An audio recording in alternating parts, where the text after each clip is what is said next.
नमस्कार साथियों, Kalyani IAS academy के डिजिटल प्लेटफॉर्म पर आपका हार्दिक स्वागत है।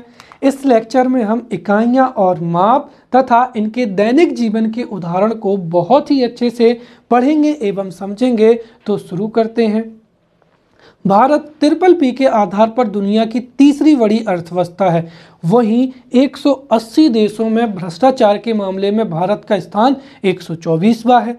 भारत विकासशील देशों की तुलना में प्रतिदिन 50,000 गैलन अधिक क्रूड ऑयल का खपत करता है। तो भारत के वैज्ञानिक अन्य दुनिया के अन्य वैज्ञानिकों की तुलना में प्रतिदिन औसत रूप से 3 घंटे अधिक कार्य करते हैं। मैं आपको ये सब इसीलिए बता रहा हूँ ताकि आप समझ पाएं कि जब भी दो पदार्थों के बीच में हमें तुलना करनी हो तो उसके लिए मापन अनिवार्य होता है। साथ ही किसी भी घटना की सटीक व्याख्या करनी हो तब भी मापन अनिवार्य होता है, जिसको हम इकाइयों के माध्यम से मापते हैं। राइट, इसीलिए किसी भी तुलनात्मक पदार्थ के तुलनात्मक अध्ययन के लिए और किसी भी परिघटना की सटीक व्याख्या के लिए मापन अति अनिवार्य होता है। इसके लिए हम सबसे पहले राशियां पढ़ेंगे, फिर इकाइयां पढ़ेंगे। तो शुरू करते हैं यहां पर भौतिक राशियों से। अब भौतिक राशियां, ये जो हमारा टॉपिक है, यहाँ से 3 नंबर और 5 नंबर के प्रश्न पूछे जाने की संभावना बहुत ही अधिक है।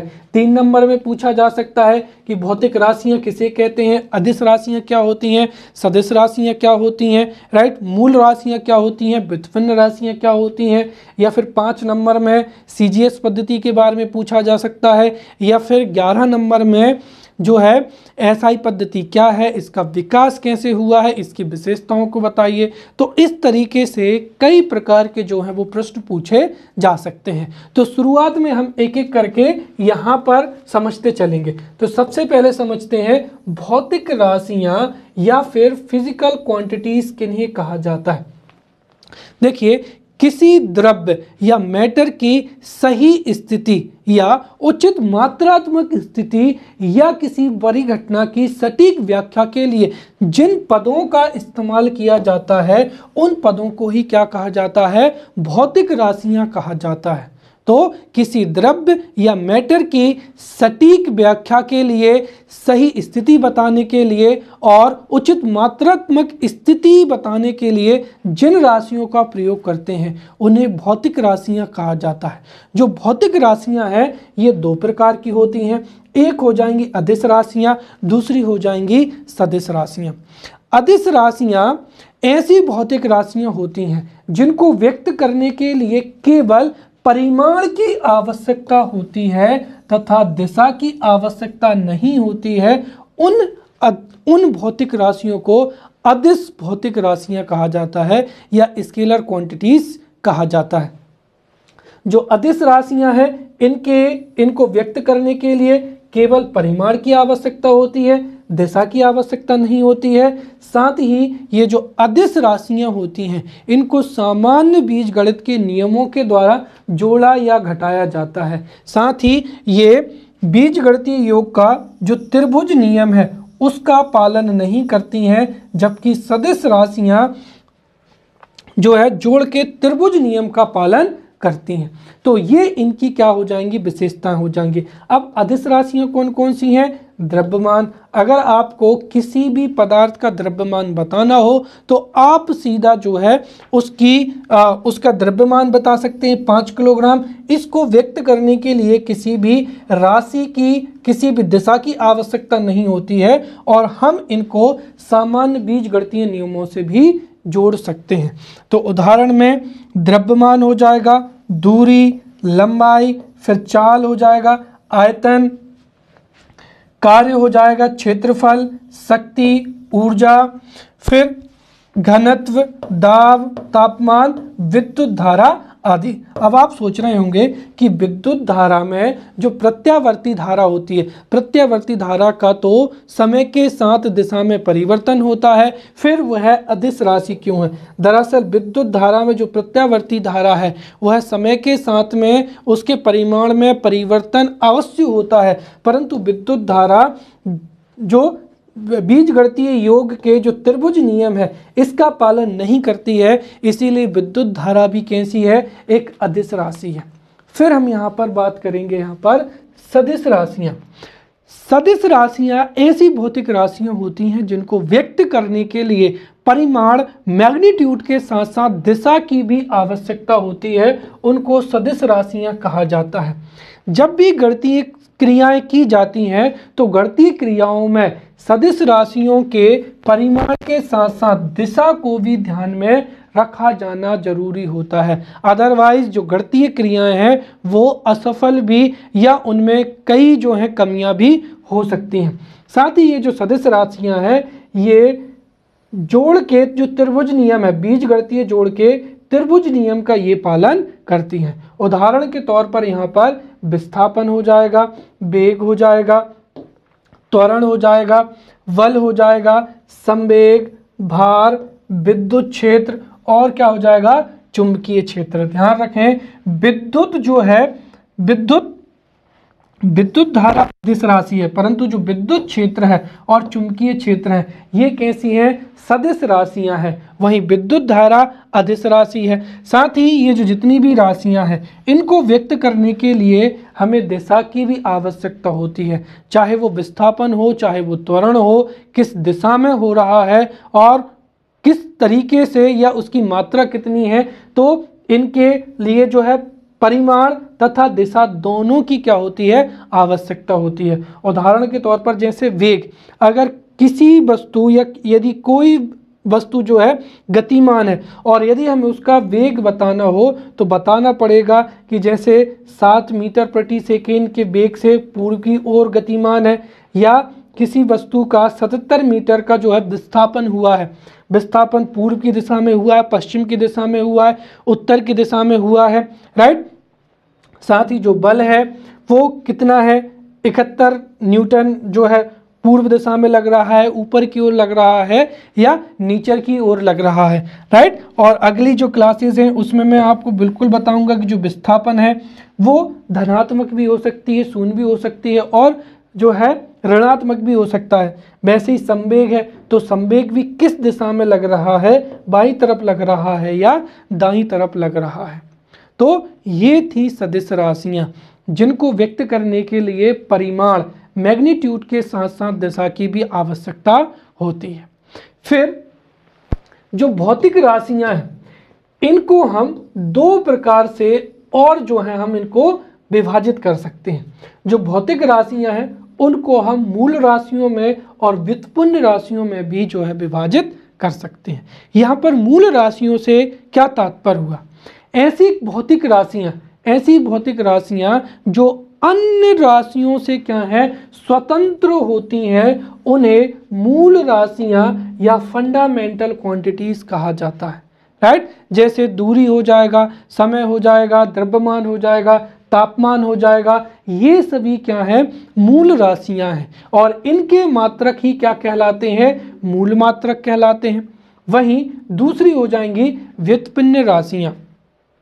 वे भौतिक राशियां जो स्वतंत्र नहीं होती हैं या एक से अधिक जो मूल राशियां हैं उन पर निर्भर होती हैं, उनको व्युत्पन्न राशियां या डिराइव्ड क्वांटिटीज कहा जाता है। और जो व्युत्पन्न राशियां हैं इनके मात्रक को ही क्या कहा जाता है, व्युत्पन्न मात्रक कहा जाता है। उदाहरण के लिए चाल, जैसे अगर हम देखें तो जो चाल है, चाल बराबर होता है दूरी और समय, तो यहाँ पर दूरी और जो समय है, तो दूरी भी एक भौतिक राशि है और समय भी भौतिक राशि है और दोनों कैसी हैं, यहाँ पर मूल राशियां हैं और ये इनको व्यक्त करने के लिए ये स्वतंत्र होती हैं, अन्य राशियों की आवश्यकता नहीं होती है। परंतु जैसे अगर हम ये कहें चाल, क्षेत्रफल, आयतन, इनको व्यक्त करने के लिए मूल राशियों की हमको सहायता लेनी पड़ती है या फिर ये मूल राशियों पर निर्भर होती हैं, इसीलिए इनको व्युत्पन्न राशियां या डिराइव्ड क्वांटिटीज भी कहा जाता है, राइट। अब हम यहाँ पर पढ़ेंगे यूनिट्स ऑफ मेजरमेंट। जब मापन है तो मापन की इकाइयों को समझ लेना बहुत जरूरी है। अब यहाँ पर मापन की इकाइयों को समझते हैं, उससे पहले हम समझते हैं कि मापन के लिए क्या अनिवार्य है। किसी भी पदार्थ या मैटर को यदि आप मापना चाहते हैं, उसका मेजरमेंट करना चाहते हैं, तो उसके लिए दो तथ्यों का ज्ञान होना आवश्यक है। एक तो क्या हो जाएगा, न्यूमेरिकल वैल्यू हो जाएगी, और दूसरा क्या हो जाएगा, उसकी मात्रक या क्या हो जाएगी, इकाई हो जाएगी। इन दोनों के साथ ही आप किसी भी वस्तु को क्या कर सकते हैं, मेजर कर सकते हैं। किसी भी पदार्थ को या द्रव्य को जो है मापा जा सकता है। उदाहरण के तौर पर यदि आपके पास में लोहे की एक बहुत बड़ी क्या है, छड़ है, तो उस लोहे की जो छड़ है उसकी अगर आपको मात्रा को मापना है या उसके वजन को मापना है, तो इसकी जो भी इकाई होगी, जैसे किलोग्राम है या फिर ग्राम हो जाएगा, तो एक तो हमको उसके पहले लिखना पड़ेगा कि जैसे 70 हो जाएगा, और फिर उसकी इकाई जैसे क्या हो जाएगी, किलोग्राम हो जाएगी या ग्राम हो जाएगी या पाउंड हो जाएगी। वैसे ही अगर हम इसकी लंबाई को जानना चाहते हैं, तो लंबाई के लिए भी इसका हम क्या लिखेंगे, न्यूमेरिकल वैल्यू लिखेंगे। जैसे 40, अब 40 में हो सकता है मीटर भी हो, सेंटीमीटर भी हो और किलोमीटर भी हो। तो कुल मिलाकर किसी भी भौतिक राशि, राइट, या किसी भी भौतिक राशि के मापन के लिए ये दो तथ्य क्या होते हैं, अनिवार्य होते हैं। तो एक तो न्यूमेरिकल वैल्यू हो जाएगी और दूसरी क्या हो जाएंगी, उसकी इकाइयाँ। और इन इकाइयों को जो है हम अच्छे से समझते हैं, राइट। तो इकाइयाँ या उनको ही मात्रक कहा जाता है या उनको ही क्या कहा जाता है, यूनिट कहा जाता है। अब मात्रक का सीधा सा मतलब ये होता है कि ऐसी स्वीकृत या ऐसी मानक इकाई जिससे किसी भी भौतिक राशि को मापा जा सके, उसको मात्रक, इकाई या यूनिट कहा जाता है। परंतु जैसा कि मैंने बताया कि कोई भी भौतिक राशि होती है, जैसे लंबाई है, राइट। अब लंबाई का जो मेजरमेंट है या लंबाई को कई इकाइयों में मापा जा सकता है। जैसे लंबाई को आप किलोमीटर में भी माप सकते हैं, मीटर में भी माप सकते हैं, सेंटीमीटर है, फिर फुट हो जाएगा, राइट, फुट हो जाएगा, गज हो जाएगा। लेकिन अगर हमको सर्वमान्य एक मेथड ले, क्योंकि अगर हमको पूरी दुनिया में दूसरे देशों के साथ में यदि हमको व्यापार करना है या फिर तुलनात्मक अध्ययन करना है, तो एक ऐसी इकाई होनी चाहिए वो क्या हो, सर्वमान्य हो, या सब लोग उस इकाई को क्या करें, स्वीकारें। तो यहाँ पर इकाई से मतलब यही होता है कि किसी भौतिक राशि को मापने के लिए अंतरराष्ट्रीय रूप से स्वीकृत मानक को ही क्या कहा जाता है, इकाई या मात्रक कहा जाता है। हो सकता है आप लंबाई को मेजर करने के लिए आपकी एक हाथ को जो है, इतना हाथ को आप एक इकाई मान सकते हैं, लेकिन ये चूंकि जो है अंतर्राष्ट्रीय स्तर पर मान्य नहीं है, इसीलिए हम इसको मापेंगे नहीं, राइट। हर एक देश में भौतिक राशियों को स्थानीय स्तर पर अलग अलग आधार पर मापा जाता था, लेकिन यहाँ पर जब भी हम उत्तर लिखेंगे तो उसमें ये अंतरराष्ट्रीय रूप से स्वीकृत मानक, ये दो शब्द आने बहुत ही जरूरी हैं। तो मात्रक या इकाई से तात्पर्य है किसी भी भौतिक राशि को मापने के लिए अंतरराष्ट्रीय रूप से स्वीकृत मानक को या इकाई या मात्रक से ही होता है। साथ ही जो भौतिक राशियां होती हैं उनका निश्चित परिमाण होता है, और एक निश्चित परिमाण को मानक मानकर उन्हें विभिन्न नाम देकर जो संबंधित राशियां हैं उनके मात्रकों का क्या किया जाता है, निर्माण किया जाता है। जो मात्रक हैं वो फिर दो प्रकार के होते हैं जो हमने समझा था। सबसे पहला क्या हो जाएगा, मूल मात्रक हो जाएगा। तो ऐसे मात्रक जो मूल राशियों को व्यक्त करने के लिए प्रयोग में लाए जाते हैं, या ऐसे मात्रक जो कि अन्य मात्रकों से स्वतंत्र होते हैं तथा जिनसे मूल राशियों को मापा जाता है, उनको मूल मात्रक कहते हैं। जैसे लंबाई का मात्रक मीटर हो जाएगा, समय का मात्रक सेकंड हो जाएगा। अब दूसरा है यहाँ पर व्युत्पन्न मात्रक, राइट।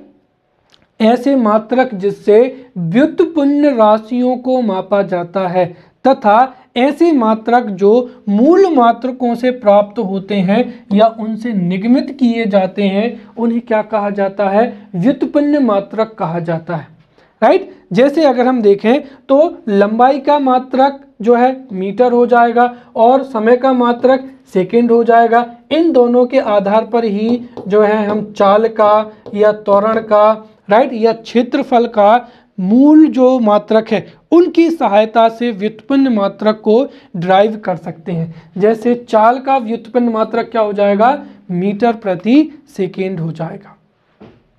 अब मात्रक पद्धतियां पढ़ते हैं। यहाँ पर ये जो जितना भी हमने पढ़ा है ये 3-3 नंबर में पूछे जाने वाले प्रश्न यहाँ से आ सकते हैं। यहाँ से जो जितनी भी मात्रक पद्धतियां हैं यहाँ से 5 नंबर प्रश्न पूछे जाने की संभावना है। अब मात्रक पद्धतियों से क्या तात्पर्य हुआ, देखिए, किसी भी भौतिक राशि को अपनी इच्छानुसार हम किसी भी मात्रक में माप सकते हैं। बस आवश्यकता इस बात की है कि यदि आपके परिवार वाले, आपके समाज वाले उस मात्रक को स्वीकार करते हैं तो आप आसानी से, आपका जो भी समूह है, समाज है, आपका जो भी देश है, आप उन मात्रकों से वस्तुओं का जो है मापन कर सकते हैं। इसीलिए दुनिया में कई मात्रकों की पद्धतियां पाई जाती हैं। दरअसल कोई एक शक्तिशाली देश किसी भी एक वस्तु को जिसमें मापता है या जिसमें व्यापार करता है, धीरे धीरे उस पर जो आश्रित देश हैं वह भी उसी का प्रयोग करने लगते हैं और इस आधार पर दुनिया में मात्रक पद्धतियां जो हैं वो प्रचलन में आई हैं। तो यहाँ पर भौतिक राशियों को मापने में जो प्रयुक्त मात्रक हैं उनकी 4 क्या है, पद्धतियां हैं। और ये चारों की चारों पद्धतियां हैं। सबसे पहली हो जाएगी CGS पद्धति, फिर FPS पद्धति हो जाएगी, फिर MKS पद्धति हो जाएगी और चौथी हो जाएगी यहाँ पर SI पद्धति। ध्यान रहे यहाँ पर हर एक जो पद्धति है उससे 5 नंबर का प्रश्न पूछा जा सकता है। और यदि इस टॉपिक में से 11 नंबर पूछे जाने की संभावना है तो वो केवल और केवल कौन सी है, SI पद्धति है। जहाँ से SI पद्धति की विकास यात्रा या SI पद्धति की विशेषताएं इत्यादि के जो प्रश्न हैं वो 11 नंबर में पूछे जा सकते हैं। तो भौतिक राशियों के मापन के लिए जो 4 पद्धतियां हैं, मात्रक पद्धतियां, हम उनको एक एक करके पढ़ेंगे। तो पहली मात्रक पद्धति हो जाएगी CGS पद्धति। CGS पद्धति का पूरा नाम है सेंटीमीटर, ग्राम और सेकेंड पद्धति। यहाँ पर C मतलब हो जाएगा सेंटीमीटर, G मतलब ग्राम और S मतलब क्या हो जाएगा, सेकेंड। तो CGS पद्धति का पूरा नाम सेंटीमीटर, ग्राम, सेकेंड पद्धति भी है। और चूंकि यह पद्धति फ्रांस से विकसित हुई थी इसीलिए इसको फ्रांसीसी पद्धति भी कहा जाता है। इस पद्धति में जो लंबाई है, लंबाई को सेंटीमीटर में मापा जाता है, द्रव्यमान को ग्राम में और समय को सेकेंड से प्रदर्शित किया जाता है। फिर दूसरी मात्रक पद्धति हो जाएगी FPS पद्धति। तो जो FPS पद्धति है इसका पूरा नाम है फुट, पौंड और क्या हो जाएगा, सेकेंड पद्धति। और यह पद्धति ब्रिटिश से विकसित हुई थी या ब्रिटेन से विकसित हुई थी, इसीलिए इसको ब्रिटिश पद्धति भी कहा जाता है। जो FPS पद्धति है इसमें लंबाई को फुट में मापा जाता है, द्रव्यमान को पौंड में मापा जाता है तथा समय को सेकेंड में मापा जाता है। फिर तीसरी मात्रक पद्धति हो जाएगी MKS पद्धति। और MKS पद्धति का पूरा नाम है मीटर, किलोग्राम और सेकेंड पद्धति हो जाएगी, राइट। और जो MKS पद्धति है ये दरअसल जो CGS पद्धति है या फ्रांसीसी पद्धति है उसका ही हम क्या कह सकते हैं, बड़ा रूप MKS पद्धति होती है। और इस पद्धति में जो लंबाई है उसको मीटर में मापा जाता है, द्रव्यमान को किलोग्राम में और समय को सेकेंड से प्रदर्शित किया जाता है। अब चौथी हो जाएगी और सबसे महत्वपूर्ण वो हो जाएगी यहाँ पर SI पद्धति हो जाएगा, राइट। जो SI पद्धति है, SI पद्धति का पूरा नाम है सिस्टम इंटरनेशनल क्या हो जाएगा, यूनिट्स हो जाएगा। तो SI पद्धति का पूरा नाम है सिस्टम इंटरनेशनल यूनिट्स हो जाएगा। और ये एकमात्र जो है अंतरराष्ट्रीय पद्धति है, अर्थात अंतरराष्ट्रीय स्तर पर सर्वमान्य जो पद्धति है वो SI पद्धति है। जो एसआई पद्धति है, एसआई पद्धति को 1960 में जो अंतरराष्ट्रीय मापतौल अधिवेशन हुआ था, तो 1960 में अंतरराष्ट्रीय मापतौल अधिवेशन हुआ था, उसमें ही एसआई पद्धति को सर्वमान्य घोषित कर दिया गया था, या अंतरराष्ट्रीय मापतौल पद्धति या मापन पद्धति घोषित कर दिया गया था। और समय अनुसार जो इसके मात्रक हैं, उन मात्रकों में और उनकी जो भी मूल मात्रक हैं उनमें भी परिवर्तन होता चला आया है। 1960 में जब अंतरराष्ट्रीय मापतौल अधिवेशन में एसआई पद्धति को अंतरराष्ट्रीय पद्धति घोषित किया गया था, तब इसमें केवल और केवल 6 क्या थी, मूल मात्रक थे। इसका जो 7वां मूल मात्रक है, पदार्थ की मात्रा, पदार्थ की मात्रा को मोल, राइट, पदार्थ की मात्रा के लिए जो मात्रक है मोल, उसको 1971 में मान्यता दी गई थी। तो इसीलिए अगर हम देखें तो जो वर्तमान प्रचलित एसआई पद्धति है उसका विकास 1971 से माना जाता है, क्योंकि 1971 में ही पदार्थ की मात्रा के लिए मात्रक मोल को स्वीकार किया गया था। वहीं जो 6 मूल मात्रक थे उनको 1960 में ही क्या किया गया था, स्वीकार कर लिया गया था। साथ ही समय अनुरूप, जैसे इसमें यह माना गया है कि लंबाई के लिए, यहाँ पर अगर हम देखेंगे तो लंबाई के लिए क्या हो जाएगा, मीटर हो जाएगा। अब 1 मीटर कितनी दूरी होगी, उसमें समय अनुरूप जो है इसमें परिवर्तन भी आया है, राइट। वर्तमान समय में अगर हम देखें तो 2018 में, राइट, नवंबर 2018 में जो मापतौल का महासंशोधन हुआ था उसमें मूल मात्रकों को परिवर्तित किया गया है।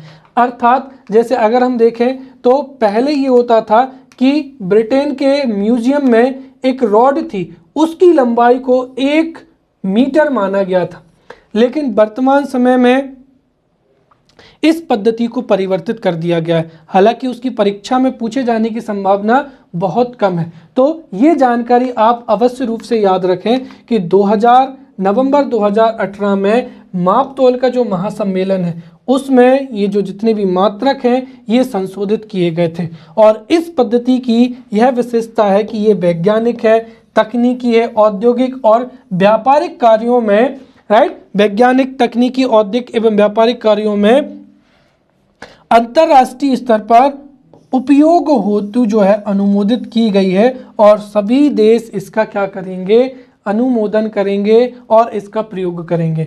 साथ ही एसआई मात्रकों की जो 10 की घात पर आधारित इसकी जो दशमिक प्रणाली है, इसके कारण ये अत्यंत क्या है, इसका रूपांतरण बहुत सुगम है। हम आसानी से एक यूनिट से किसी दूसरी यूनिट को बदल सकते हैं दशमिक पद्धति, और साथ ही इसका जोड़ घटाव जो है बहुत क्या हो जाता है, आसान हो जाता है। तो इसकी जो दशमिक प्रकृति है, राइट, ये 10 की घातों की जो प्रकृति है, इसकी वजह से हम एसआई पद्धति से आसानी से जो अन्य छोटे मात्रक हैं या बड़े मात्रक हैं उसमें हम इनका रूपांतरण कर लेते हैं, और रूपांतरण क्या होता है, सुगम हो जाता है।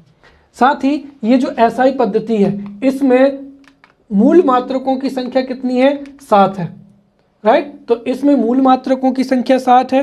ध्यान रहे 1960 में मूल मात्रक 6 थे, जिसमें से 7वें मूल मात्रक मोल को 1971 में मान्यता दी गई थी। और एक और अन्य जानकारी की यह है, एमकेएस पद्धति का ही क्या है, परिवर्धित रूप है।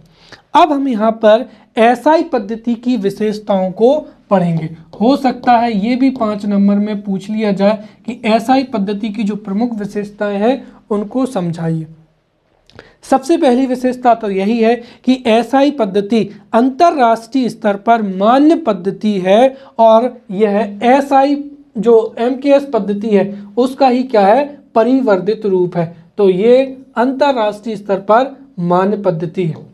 दूसरा, यह एक क्या है, संबंध पद्धति है, अर्थात इसके जो व्युत्पन्न मात्रक हैं, व्युत्पन्न मात्रकों को मूल मात्रकों से आसानी से क्या किया जा सकता है, गुणा या भाग के माध्यम से निकाला जा सकता है। ऐसा नहीं है कि फुट पाउंड में आप किसी एक यूनिट में 32 से भाग दे रहे हैं या 39 से भाग दे रहे हैं, जो कि गणितीय क्रियाओं को क्या करता है, जटिल बनाता है। लेकिन एसआई जो पद्धति है, एसआई पद्धति में जो व्युत्पन्न राशियों के मात्रक हैं, इनको मूल मात्रकों से गुणा या भाग करने की केवल आवश्यकता होती है, राइट। या गुणा या भाग करके ही प्राप्त किए जा सकते हैं, किसी भी अन्य संख्या से इनको भाग देने की या गुणा देने की आवश्यकता नहीं होती है। इसीलिए जो 7 मूल मात्रक हैं, साथ ही साथ इसके जो अन्य व्युत्पन्न मात्रक हैं, उनको भी हम आसानी से उनका गणितीय क्रियाओं में प्रयोग कर सकते हैं। फिर इसका एक और विशेषता ये है कि ये एक क्या है, समांग पद्धति है, अर्थात इस पद्धति में जो भी मूल राशियां हैं उनके सभी मात्रकों को एक समान माना गया है, राइट। उदाहरण के तौर पर अगर हम लें तो यहाँ पर ऊर्जा की जो इकाई है वो क्या ली गई है, जूल ली गई है, राइट। परंतु अन्य जो जितनी भी मात्रक पद्धतियां हैं उनमें अलग अलग ऊर्जा, जैसे यांत्रिक ऊर्जा है तो यांत्रिक ऊर्जा में गतिज ऊर्जा, राइट, गतिज ऊर्जा हो जाएगा, स्थितिज ऊर्जा हो जाएगा, फिर ऊष्मीय ऊर्जा हो जाएगा, प्रकाशीय ऊर्जा हो जाएगा। तो एसआई पद्धति में ऊर्जा का एक ही मात्रक जूल है, राइट, चाहे वो यांत्रिक हो, गतिज हो, स्थितिज हो या अन्य कोई ऊर्जा हो। परंतु एमकेएस पद्धति में यांत्रिक ऊर्जा का मात्रक जूल था, ऊष्मीय ऊर्जा का मात्रक क्या था, किलो कैलोरी, और विद्युत ऊर्जा का मात्रक क्या था, किलोवाट घंटा था। तो दूसरी विशेषता ये है कि ये एक क्या है, समांग पद्धति है।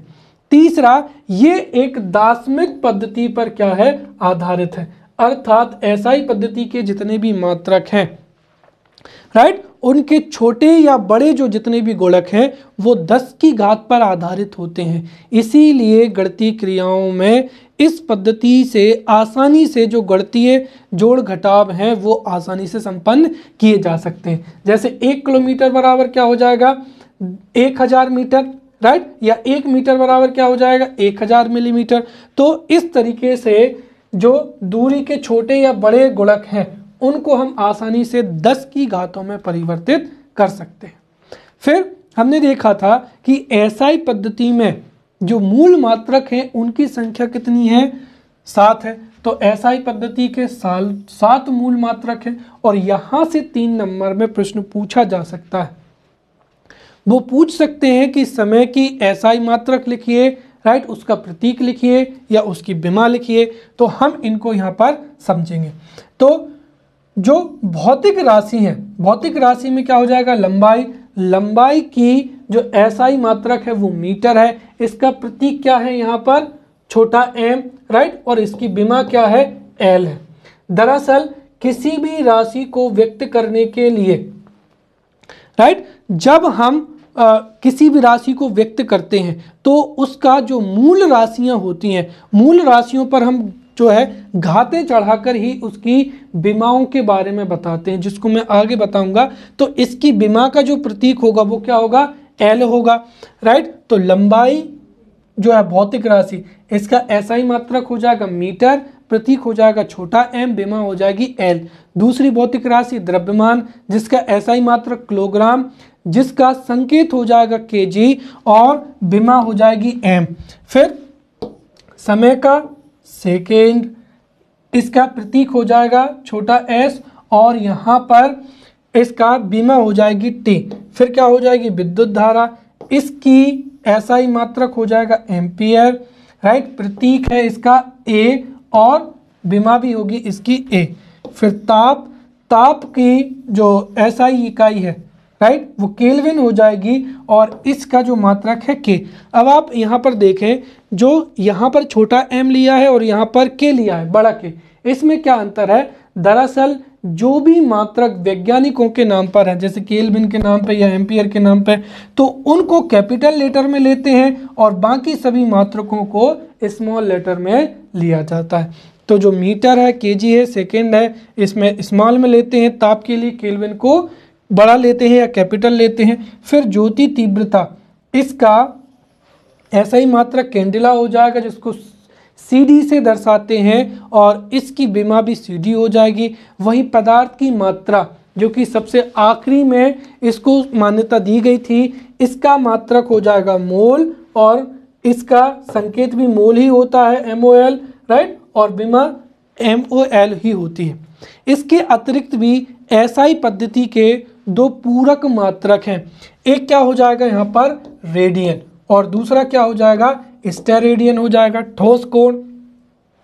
स्टेरेडियन, जो रेडियन क्या होता है वो समझते सबसे पहले, तो वह कोण जो वृत्त की त्रिज्या के बराबर चाप के द्वारा वृत्त के केंद्र पर बनाया जाता है या बनता है उसे 1 रेडियन कहते हैं, राइट। तो वह कोण जो वृत्त की त्रिज्या के बराबर चाप के द्वारा केंद्र पर बनता है या बनाया जाता है उसे ही क्या कहा जाता है, 1 रेडियन कहा जाता है। और इसका जो मात्रक है वो रेडियन होता है जिसको रेड से दर्शाते हैं।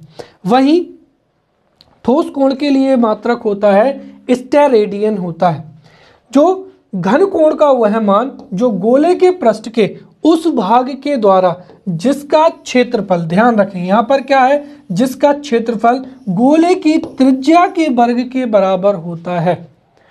गोले के केंद्र पर जो कोण बनता है उसे ही क्या कहा जाता है, स्टेरेडियन कहा जाता है, जिसको SR से क्या करते हैं, दर्शाते हैं। अब हम यहाँ पर भौतिक राशियों की विमाओं के बारे में पढ़ेंगे, क्योंकि हो सकता है किसी भी जो भौतिक राशि है या व्युत्पन्न राशि है उसका विमीय सूत्र जो है हमसे परीक्षा में पूछा जा सकता है।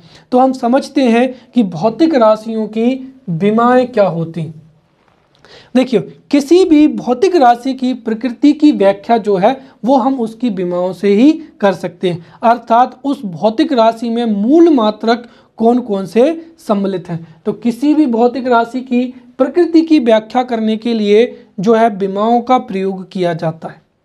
अब चूंकि हमारी जो मान्य पद्धति है SI पद्धति है, उस SI पद्धति में 7 भौतिक राशियां हैं और इन 7 मूल राशियों के जो संयोजन के पद हैं उनको ही क्या कहा जाता है, मूल राशियों की 7 विमाएं कहा जाता है, राइट। जैसे अगर हम देखें यहाँ पर लंबाई की विमा को L से, विद्युत धारा की A से, ऊष्मीय जो ताप है उसको K से, ज्योति तीव्रता की जो विमा है वो CD हो जाएगी और पदार्थ की मात्रा क्या हो जाएगी, मोल हो जाएगी।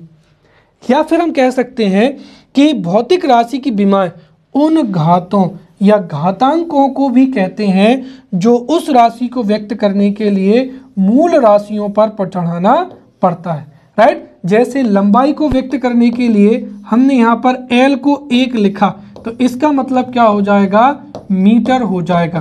तो यहाँ पर L क्या हो जाएगी, विमा हो जाएगी। अब यहाँ पर ये तो आपको समझ में आ गया होगा। मुख्य चीज ये है कि जो मूल राशियों के विमीय सूत्र होते हैं, जैसे हमने ये 7 विमीय राशियां पढ़ी, जो मूल भौतिक राशियां होती हैं उनकी विमाएं क्या होती हैं, स्वतंत्र होती हैं, L, M, T, A, K, CD और मूल, राइट। साथ ही जो व्युत्पन्न राशियां होती हैं उनके विमाओं को मूल राशियों की जो विमा है उसके माध्यम से ही दर्शाया जाता है। और दरअसल जो मूल राशियों के जितने भी घातांक होते हैं उनके रूप में यहाँ पर विमाओं को प्रदर्शित किया जाता है, राइट। तो यहाँ पर जो मूल राशियां होती हैं उनकी विमाएं तो स्वतंत्र होती हैं, परंतु जो व्युत्पन्न राशियां होती हैं उनकी जो विमीय सूत्र होते हैं उनको मूल राशियों के जो घातांक होते हैं उनके माध्यम से प्रदर्शित किया जाता है। अब हम समझते हैं यहाँ पर विमीय सूत्र। तो विमीय सूत्र से तात्पर्य उस व्यंजक से होता है जो ये बताता है कि किस राशि में, किस भौतिक राशि में मूल राशि की कितनी क्या है, विमाएं हैं। उदाहरण के तौर पर अगर जैसे मैंने कहा कि लंबाई, तो लंबाई की तो एक ही विमा होगी, क्या होगी यहाँ पर L, राइट। परंतु जैसे मैंने कहा कि वेग, तो वेग एक क्या है, व्युत्पन्न जो है राशि है, राइट। और इसको निकालने के लिए अगर इसका मात्रक निकालें तो वो क्या हो जाएगा, विस्थापन, और विस्थापन बटे क्या हो जाएगा, समय हो जाएगा, विस्थापन मीटर बटे सेकेंड। इसका मतलब क्या हो जाएगा ms माइनस 1, अर्थात इसकी विमा को लिखें तो यहाँ पर लंबाई की विमा l और समय की विमा t, l1 t माइनस का 1, ये इसका क्या हो जाएगा विमीय सूत्र हो जाएगा। तो विमीय सूत्र वह व्यंजक होता है जो बताता है कि किसी भी भौतिक राशि में, विशेषकर जो व्युत्पन्न राशि है, व्युत्पन्न राशि में मूल राशि की कितनी विमाएं होती हैं। जैसे आयतन है तो आयतन में L3 जिसमें जो है द्रव्यमान की कोई विमा नहीं होती है तो m0, समय की कोई विमा नहीं है तो t0, लेकिन यहाँ पर L की घात कितनी लिखी है 3, अर्थात लंबाई की विमा कितनी है 3 है। और हम उनको इस टॉपिक से बहुत अच्छे से समझ सकते हैं। तो व्युत्पन्न भौतिक राशियाँ ऐसी राशियाँ जिनको हम मूल राशियों से व्युत्पन्न करते हैं, निगमित करते हैं, राइट, वो व्युत्पन्न भौतिक राशियाँ कहलाती हैं और इनको व्युत्पन्न मात्रक से मापा जाता है और इनका विमीय सूत्र ये हम बहुत अच्छे से पढ़ते चलेंगे। तो क्षेत्रफल बराबर होता है लंबाई गुणित चौड़ाई। लंबाई की जो है लंबाई का मात्रक मीटर, चौड़ाई का मीटर, तो मीटर स्क्वायर, तो इसका व्युत्पन्न मात्रक हो जाएगा मीटर स्क्वायर और इसकी विमा एल स्क्वायर। फिर आयतन लंबाई गुणित चौड़ाई गुणित ऊंचाई, लंबाई का मात्रक मीटर, चौड़ाई का मीटर और ऊंचाई का भी मीटर, तो इसका जो मात्रक है वो क्या हो जाएगा मीटर क्यूब हो जाएगा और इसका व्युत्पन्न मात्रक क्या कहलाएगा मीटर क्यूब, विमा हो जाएगी एल क्यूब। फिर घनत्व, घनत्व बराबर होता है द्रव्यमान बटे आयतन, तो इसका मात्रक निकालने के लिए द्रव्यमान का मात्रक बटे आयतन का मात्रक, तो द्रव्यमान का केजी और आयतन का मीटर क्यूब, तो इसका व्युत्पन्न मात्रक हो जाएगा किलोग्राम अपॉन मीटर क्यूब। और इसका अगर हम विमीय सूत्र देखें तो द्रव्यमान का m1 और मीटर क्यूब, अब ये बटे में लिखा है इसलिए हम इसको क्या लिखेंगे माइनस का 3 लिखेंगे, क्योंकि जब भी कोई घात रहती है, जैसे अगर वो 10 की घात 5 है तो हम इसको 10 की घात माइनस 5 भी जो है लिख सकते हैं। इस आधार पर ये क्या हो जाएगा ml माइनस का 3 हो जाएगा। फिर चौथा हो जाएगा यहाँ पर वेग, राइट, तो वेग का जो होता है विस्थापन बटे क्या हो जाएगा समय हो जाएगा। विस्थापन का मात्रक मीटर, समय का मात्रक सेकेंड, तो क्या हो जाएगा मीटर प्रति सेकेंड हो जाएगा, राइट, तो वेग का मीटर प्रति सेकेंड और इसका विमीय सूत्र दरअसल यहाँ पर हो जाएगा L और T क्या हो जाएगा माइनस का 1 हो जाएगा, राइट, ये इसका विमीय सूत्र होगा, दरअसल ये यहाँ पर गलत लिखा हुआ है, राइट। फिर अगला हो जाएगा त्वरण। त्वरण बराबर होता है या वेग में परिवर्तन की दर को ही त्वरण कहते हैं, तो त्वरण बराबर वेग में परिवर्तन बटे क्या हो जाएगा समय। अब यहाँ पर वेग का जो मात्रक होता है वो मीटर प्रति सेकेंड और समय का मात्रक सेकेंड, ये सेकेंड और नीचे आ जाएगा तो हो जाएगा मीटर प्रति सेकेंड स्क्वायर। मीटर के लिए क्या हो जाएगा L1 और सेकेंड स्क्वायर चूंकि ये अपॉन में है इसीलिए T माइनस का 2। फिर हो जाएगा संवेग, तो किसी भी वस्तु के द्रव्यमान तथा उसके वेग के गुणनफल को ही उसका संवेग कहते हैं और इसका मात्रक निकालने के लिए द्रव्यमान का मात्रक kg और वेग का मात्रक क्या हो जाएगा मीटर प्रति सेकंड स्क्वायर, इसीलिए किलोग्राम इंटू मीटर बटे क्या हो जाएगा सेकंड स्क्वायर। ये एक ऐसी राशि है जिसमें तीनों अगर हम देखें तो तीनों विमाएं, यहाँ पर द्रव्यमान के लिए m1, मीटर के लिए L1 और सेकेंड अपॉन में है इसलिए क्या हो जाएगा T माइनस 1।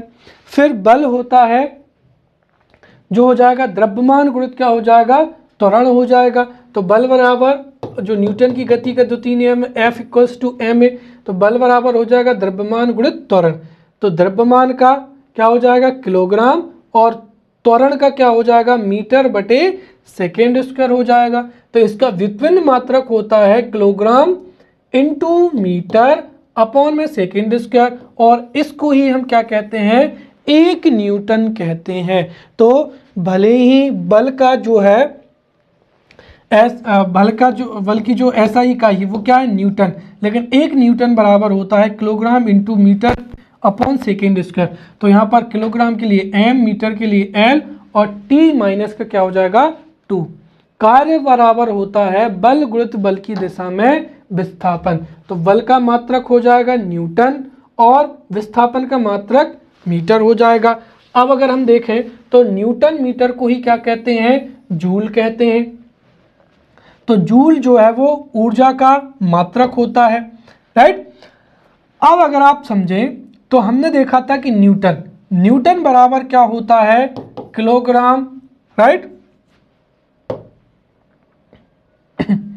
किलोग्राम इंटू क्या हो जाएगा, मीटर प्रति सेकेंड स्क्वायर, राइट। और इसमें हमको गुणा किसका करना है, मीटर का। और तो ये हो जाएगा kilogram into metre square into क्या हो जाएगा, प्रति लगा, इसलिए s माइनस का क्या हो जाएगा 2।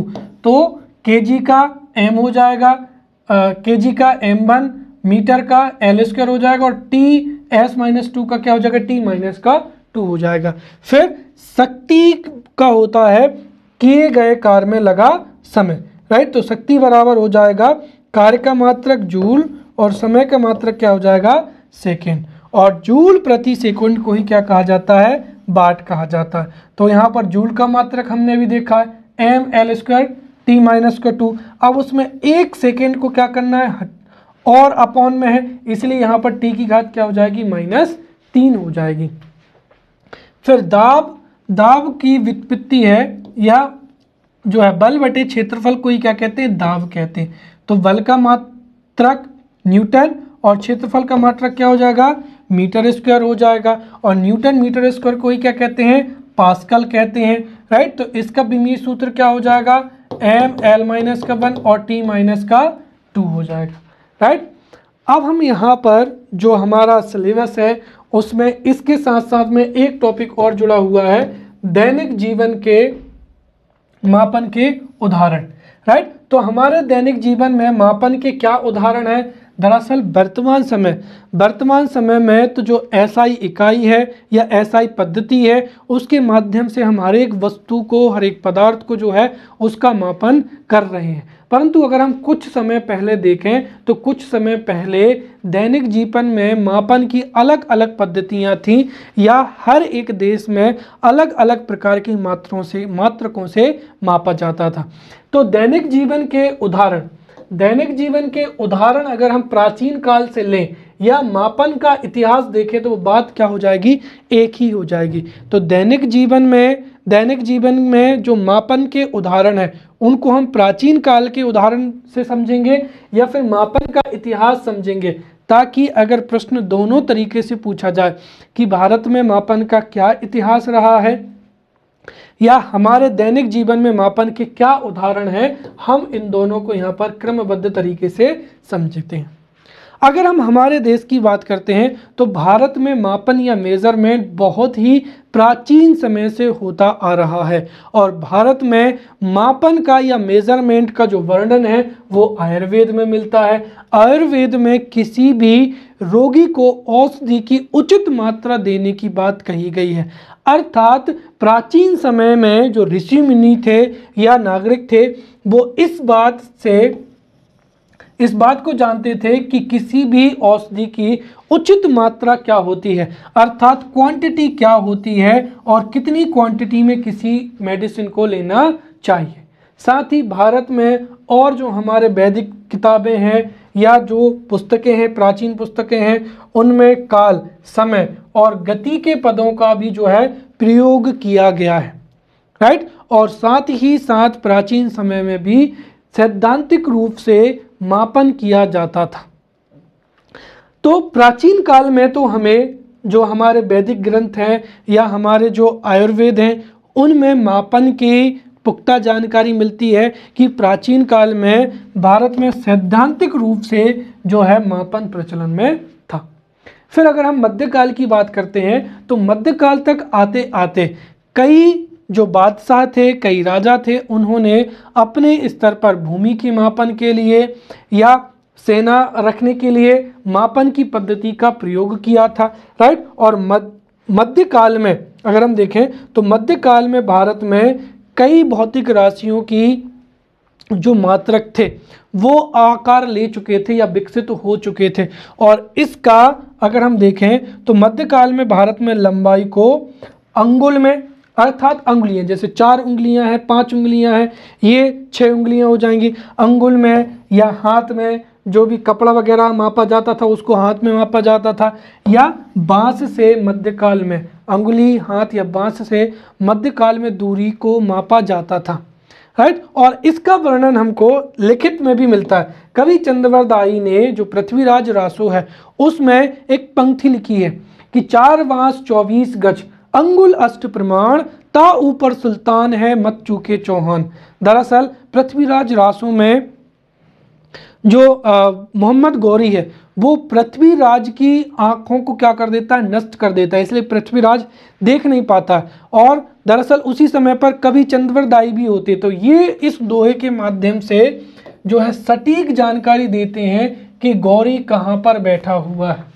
4 बांस 24 गज, 4 बांस की दूरी पर 24 गज, और अंगुल अष्ट प्रमाण, ता ऊपर सुल्तान है, इतने ऊपर बैठा है मत चूके चौहान। तो इससे हमें पूरी जो है बात की जानकारी मिलती है कि मध्यकाल में अंगुली, हाथ एवं बांस से लंबाइयों का मापन किया जाता है।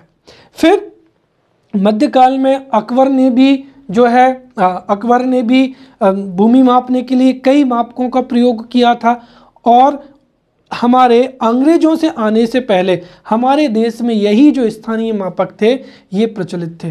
फिर अंग्रेज आए, अंग्रेजों ने उनकी जो पद्धति थी, ब्रिटिश पद्धति, हमारे देश में जो है वो अप्लाई की थी, राइट। इसके साथ ही हमें ये भी जानकारी मिलती है कि अंग्रेजों से आने से पहले अगर हम लंबाई को देखें तो लंबाई को अंगुल में, हाथ में और बांस में मापा जाता था।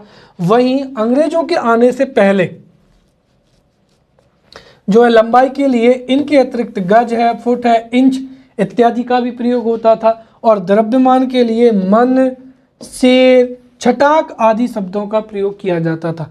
तो दैनिक जीवन में अगर हम देखें तो आज भी ग्रामीण क्षेत्रों में, राइट, आज भी ग्रामीण क्षेत्रों में या स्थानीय क्षेत्रों में जो है मापन के कई ऐसे मात्रक मिलते हैं जिनसे आज हम जो है हमारी किताबें या एक पढ़ा लिखा आदमी अनभिज्ञ होता है। तो हम यहाँ पर कुछ इन चीज़ों को देखेंगे।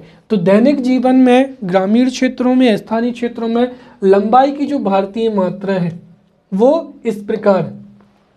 जैसे एक ग्रह 4 उंगुल, जैसे अगर मुझे ये मार्कर को मापना है तो ये हो जाएगा 4 और 3 7, राइट। और अगर आप देखें तो आज भी ग्रामीण क्षेत्रों में या किसी भी क्षेत्र में जब भी माता पिता अपने बच्चों के लिए कपड़े लेने जाते हैं तो हर घर में टेप तो होता नहीं है, तो वो अपने बच्चों को ये होता है बीता, एक बीता से या अंगुली से जो भी अगर कोई भी सामान लेके आना है तो आज भी ग्रामीण क्षेत्रों में इसकी जो है प्रक्रिया होती है। तो 4 अंगुल मतलब होता है 1 ग्रह, 16 ग्रह से बनता है 1 गज, और 3 हाथ से 1 करम बनता है, और 10 करम से 1 जरीब चलता है। तो ग्रह, गज, करम, जरीब ये भी हमारे देश में स्थानीय क्षेत्रों में, ग्रामीण क्षेत्रों में लंबाई के लिए प्रयुक्त किए जाने वाले मात्रक हैं। वहीं समय देखें तो समय की चाहे वो CGS पद्धति हो, MKS पद्धति हो, FPS पद्धति हो, समय की तो लगभग जो गिनती है वो सब में क्या है, एक समान रही है। जैसे अगर हम भारत में देखें तो भारत में 60 विपल को मिलाकर 1 पल माना गया है, अर्थात यहाँ पर सेकंड को भी कई भागों में टूटा गया है, राइट। तो यहाँ पर 60 विपल से 1 पल बनता है, और 60 पल से 1 दंड या क्या बनती है, 1 घड़ी बनती है, राइट। और 60 जब दंड हो जाते हैं तो उससे क्या बन जाता है, पूरा का पूरा 1 दिन बन जाता है, और बाकी की पूरी जो भी है वो हमारे प्रचलन में है। 7 दिन से 1 सप्ताह बन जाएगा, 30 दिन में 1 माह बन जाएगा, 365 दिन में 1 वर्ष बन जाएगा। जो हमारे देश में अभी भी जो चलता है, जैसे 60 विपल हो गए तो वो 1 पल होता है, राइट। और 60 जो पल जैसे ही होंगे तो एक क्या हो जाएगी, घड़ी हो जाएगी। और ग्रामीण क्षेत्रों में ये भी होता है कि मैंने 1 घड़ी काम किया या 2 घड़ी तक मुझे काम करना है, तीसरी घड़ी में जो मैं है आ जाऊंगा। तो लगभग मोटे तौर से अगर हम देखें तो यहाँ पर घड़ी जो है 60 पल से 1 घड़ी बन जाती है, राइट। और जैसे ही 60 दंड होते हैं तो क्या होता है, 1 दिन पूरा हो जाता है। वहीं हमारे दैनिक क्षेत्रों में द्रव्यमान की जो है भारतीय मापें हैं जो कि आज भी प्रचलन में है। जैसे 60 रत्ती बराबर होता है 1 आन या 1 आना, जिसको कहा जाता है कि 1 आना है, राइट। तो 60 रत्ती से 1 आना बनता है और 8 रत्ती से 1 मासा बन जाता है और 12 मासा से क्या होता है 1 तोला बन जाता है। और तोला को अगर आप देखें तो जो, हाँ, आपने अगर ज्वेलरी खरीदी होगी तो गोल्ड को हमेशा आज भी तौले में ही लिया जाता है कि 1 तौले का हार, 2 तौले का हार। तो ध्यान रखें, तौला जो है वो द्रव्यमान के लिए है और सोने खरीदने के लिए आज भी तौला। और अगर हम देखें तो 1 तौला जो है वो 12 मास के बराबर होता है। फिर अगर 16 आना हो जाए तो वो क्या बन जाता है, 1 तोला बन जाता है। तो 6 रत्ती बराबर 1 आना और 16 आना मिल जाए तो 1 तोला बन जाता है, या 12 मासा हो जाए तब भी 1 तोला बन जाता है। और यदि 5 तोला हो जाए तो वो क्या बन जाएगा, 1 छटाक बन जाएगा, राइट। और आज भी ग्रामीण क्षेत्रों में अगर हम देखें तो जो नमक है, मसाला है, हल्दी है, वो छटाक में लिया जाता था कि 5 छटाक हल्दी दे दो, 4 छटाक जो है नमक, राइट। तो 5 तोला में 1 छटाक बन जाएगा और 4 छटाक जैसे ही होगी 1 पाव बन जाएगा, राइट। 3 छटाक मतलब 1 पाव का 1 तिहाई, तो 4 छटाओं में क्या बन जाएगा, 1 पाव बन जाएगा। और 4 पाव, राइट, या 16 छटाक में क्या हो जाएगा, 1 सेर हो जाएगा, राइट। और 5 सेर हो जाएंगे तो क्या हो जाएगा, पसेरी। 1 सेर का मतलब यहाँ पर आप 1 किलो भी ले सकते हैं, राइट। 4 पाव क्या हो जाएगा, 1 किलो या 1 सेर हो जाएगा। और 5 किलो को ही क्या कहते हैं, पसेरी कहते हैं, राइट। 5 किलो की पसेरी, तो 5 सेर अर्थात 1 पसेरी या 5 किलो। और जैसे ही 8 पसेरी होंगी अर्थात 40 किलो, राइट। और उसको ही क्या कहा जाता है, मन कहा जाता है। और ध्यान रखें, आप अभी भी अगर आप देखेंगे तो बसों का जो भाड़ा निर्धारित होता है, यदि आप बसों से या ट्रक के माध्यम से जो है किसी दूसरे क्षेत्र में अगर लगेज भेज रहे हैं तो अभी भी, या अगर हम देखें तो कुछ बसों में तो नहीं बल्कि कई जगह पर अभी भी मन चलता है कि 1 मन का जो है किराया इतना लगेगा, राइट। तो यहाँ पर 4 छटाक 1 पाँव, 4 पाँव से क्या हो जाएगा, 1 सेर हो जाएगा। 5 सेर से 1 पसेरी या 5 किलो से 1 पसेरी बनता है। फिर 8 पसेरी या 40 किलो या 40 सेर से 1 मन होता है, अर्थात 1 मन में 40 किलोग्राम होते हैं। तो ये हैं मापन की दैनिक जीवन के उदाहरण, राइट। इसके अतिरिक्त हम यहाँ पर मापन के कुछ और महत्वपूर्ण जो है मात्रक या इकाइयाँ हैं उनको भी समझते हैं। सबसे पहला हो जाएगा फुट। तो जो FPS पद्धति है या ब्रिटिश पद्धति है उसमें लंबाई को किस में, फुट में मापा जाता है। 1 फुट में 12 इंच होते हैं या 30.38 सेंटीमीटर होते हैं। वहीं इंच, 1 इंच में 2.54 सेंटीमीटर होता है या 1 मीटर में 39.37 जो है क्या होते हैं, इंच होते हैं 1 मीटर में। और 1 सेंटीमीटर में 0.39 क्या होता है, इंच होता है। अब हम देखते हैं यहाँ पर माइक्रोन।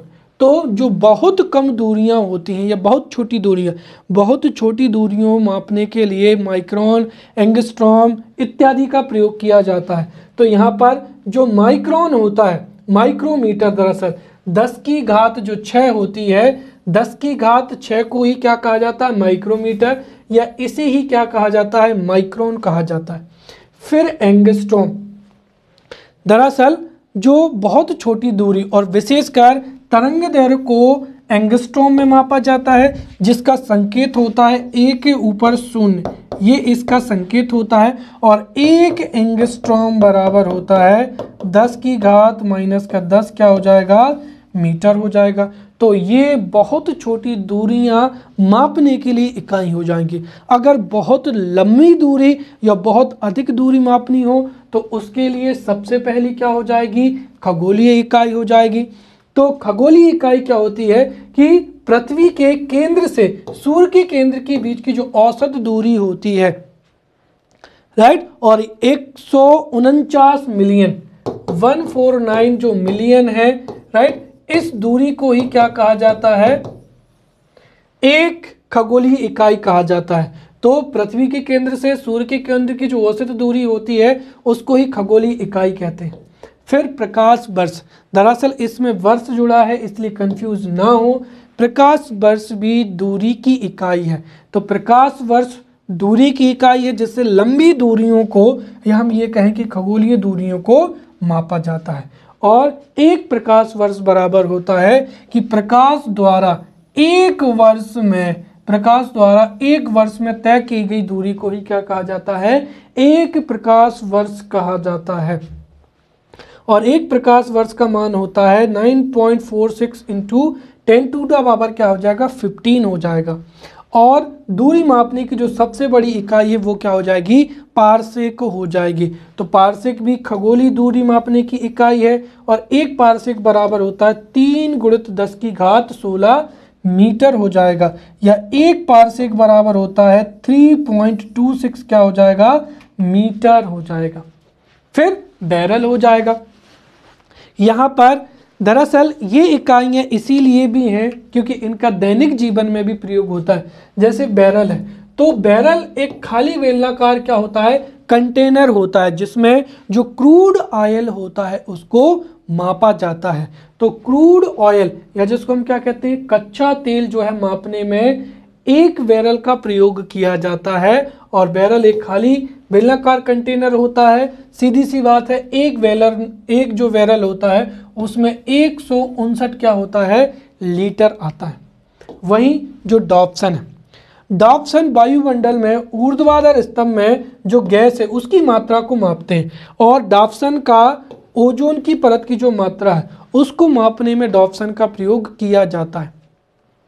फिर हो जाएगी यहाँ पर हॉर्स पावर या अश्व शक्ति। जो हॉर्स पावर है वो शक्ति मापने का क्या होता है, मात्रक होता है। और बड़े यंत्र या खासकर जो मोटरें हैं उसकी जो शक्ति है वो शक्ति है वो हॉर्स पावर में मापी जाती है। एक शक्ति बराबर होता है 746 वाट। अब आती है मैक संख्या। दरअसल किसी भी माध्यम में ध्वनि की चाल का उस माध्यम में किसी भी वस्तु की चाल से जो अनुपात होता है उसको ही हम क्या कहते हैं, मैक संख्या कहते हैं। और मैक संख्या जो है वो अति तीव्र चाल को मापने के लिए मैक संख्या का इस्तेमाल किया जाता है। अगर किसी माध्यम में ध्वनि की चाल से कोई वस्तु चल रही है, क्योंकि मैंने बताया है कि मैक संख्या बराबर क्या होता है, राइट, माध्यम में ध्वनि की चाल बटे माध्यम में वस्तु या यान की क्या हो जाएगी, चाल हो जाएगी। तो अगर हम ये कहें कि यदि किसी माध्यम में ध्वनि की चाल को ही हम क्या कहते हैं, 1 मैक कहते हैं। और यदि ध्वनि की चाल के बराबर वस्तु की भी चाल है तो मैक संख्या कितनी होगी, 1। अर्थात किसी भी माध्यम में ध्वनि की चाल के बराबर यदि किसी वस्तु की चाल होगी तो उसकी गति को 1 मैक कहा जाएगा। और मैक के आधार पर ही जो वर्तमान समय के जो फाइटर जेट होते हैं, लड़ाकू विमान, उनकी दक्षता को मापा जाता है या उनकी स्पेशलिटी को मापा जाता है। जैसे यदि कोई लड़ाकू विमान है उसकी स्पीड 1 मैक से लेकर 5 मैक के बीच में है तो उसको सुपरसोनिक क्या बोला जाएगा, फाइटर जेट या सुपरसोनिक जो है व्हीकल बोला जाएगा।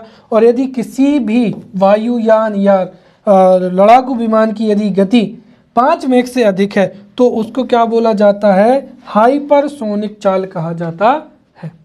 तो ये था मापन, राइट, इकाइयाँ और माप, साथ ही दैनिक जीवन के उदाहरण जिसको हमने बहुत अच्छे से पढ़ लिया है। अगले लेक्चर में मिलते हैं, तब तक के लिए धन्यवाद।